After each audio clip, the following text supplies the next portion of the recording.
Welcome students.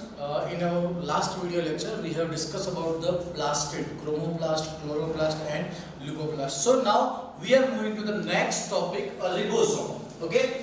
So we will discuss about the ribosome. It is protein factory. Okay. So protein factory का अगर हम लोग discussion करते तो पहले ये चीज क्लियर कर लेते हैं कि ये आपको मिलेगा कहाँ पे, तो यूकैरियोट और प्रोकैरियोट बोथ में मिलेगा आपको, राइट।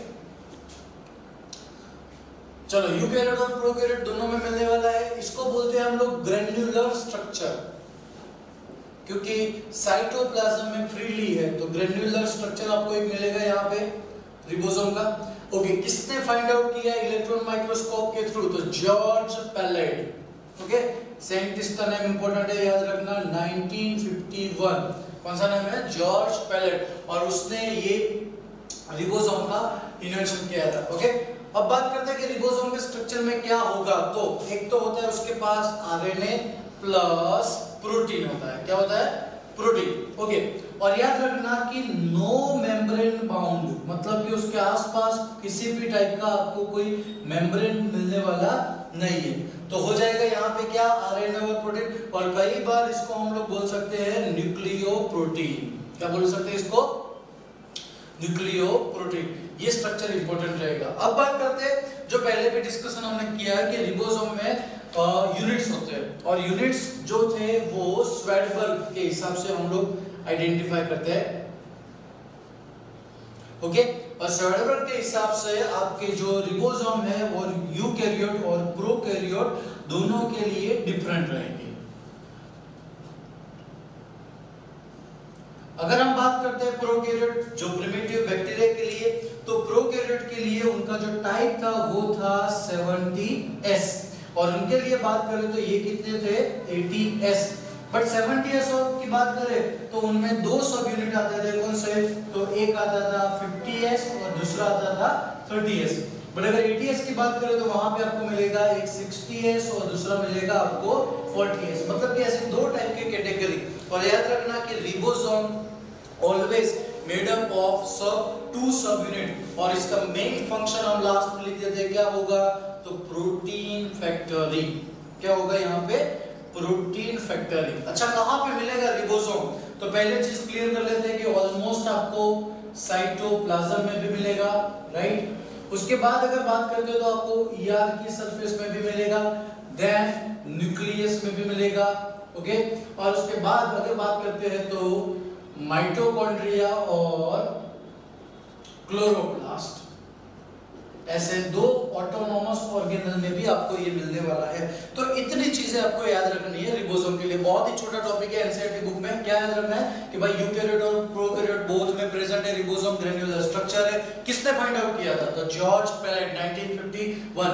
बात करते हैं तो वो किससे बनने वाला है? तो आरएनए प्लस प्रोटीन, और उसको कोई मेम्ब्रेन यहाँ पे स्ट्रक्चर नहीं है। तो आरएनए और प्रोटीन, आरएनए क्या है? तो न्यूक्लिक एसिड, और प्रोटीन के साथ फ्यूज हुआ तो बन गया क्या? Nucleo protein. उसके बाद की गई स्वेडबर्ग, जिसको हम लोग बोलते थे सेडिमेंटेशन कोएफिशिएंट, तो उसके हिसाब से आपके पास दो यूनिट है, यूकैरियोट और प्रोकैरियोट। अगर यूकैरियोट की बात करें तो 80s जो मिलेंगे 60 और 40 से। प्रोकैरियोट की बात करते हैं तो 70, मतलब कि 50 और 30 से। जनरल फंक्शन की बात करें कि रिबोसोम क्या काम करता है, तो प्रोटीन फैक्टरी, मतलब प्रोटीन सिंथेसिस का काम करेगा। कहां पे मिलेगा?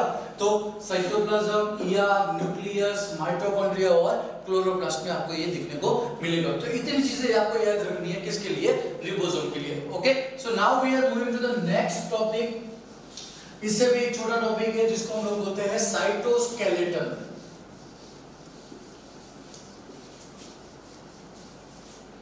ओके, नेक्स्ट टॉपिक की डिस्कशन करते हैं। नाम से ही पता चलेगा साइटोस्केलेटन। अगर इसी वर्ड को हम लोग ब्रेक कर देते, साइटो मतलब क्या? तो साइटोप्लाज्म। ओके, और स्केलेटन मतलब क्या? तो फ्रेमवर्क। यानी कि क्या होगा कि किसी भी सेल के स्ट्रक्चर को एक फ्रेमवर्क बनाना है, तो फ्रेमवर्क बनाने के लिए जो मटेरियल यूज होने वाला है उसको हम लोग क्या बोलेंगे? साइटोस्केलेटन। अब बात करते हैं तो साइटोस्केलेटन में प्रेजेंट क्या होगा? तो cytoskeleton are made up of 3 parts. Okay, first अगर जिसको हम लोग बोलते हैं माइक्रोट्यूब्यूल्स।